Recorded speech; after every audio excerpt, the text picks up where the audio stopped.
Hi everyone, and welcome back to Harp and Guitar, People and Music.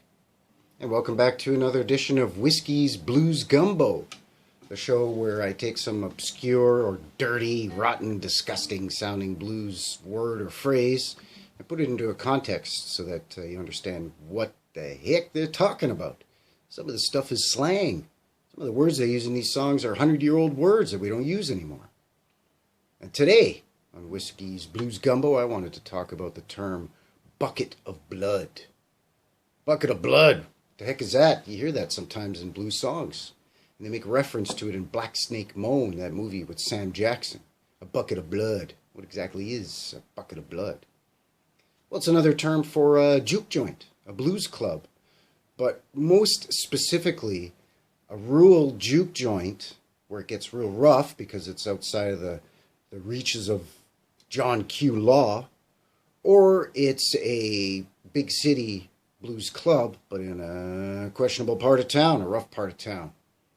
Now, juke joints or blues clubs got their name because a juke was a style of dance where you would shake your butt to, very danceable, sort of sexually overtoned music. And a juke was a type of dance. It was a sort of a thrusting, gyrating type of dance. So these dance halls that played blues became known as juke joints.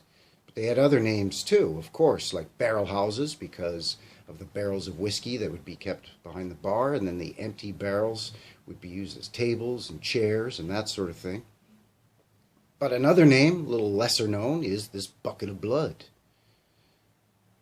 Now again, in the rougher parts of town and in the rougher juke joints, there would be problems. There would be fights. You get alcohol and a bunch of people together on a hot, steamy summer night in the South after working hard all week. People are trying to let off some steam, and something's going to happen. Fit is going to hit the shan, if you will, and there's going to be some fights, and there's going to be some stabbings or some shootings.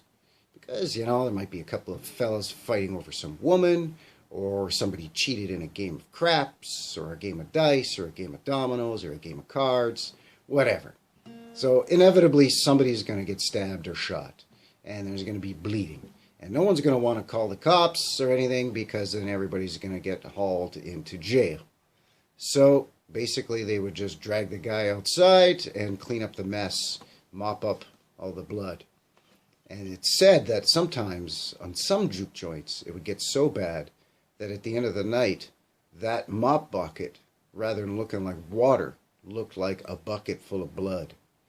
They would have to clean up so much blood that the mop water looked like a bucket of blood.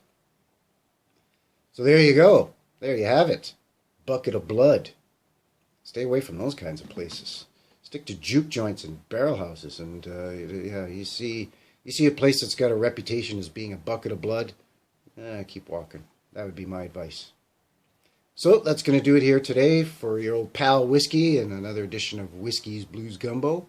Thank you very much for joining me here at Harp and Guitar. Always a pleasure to see all of you.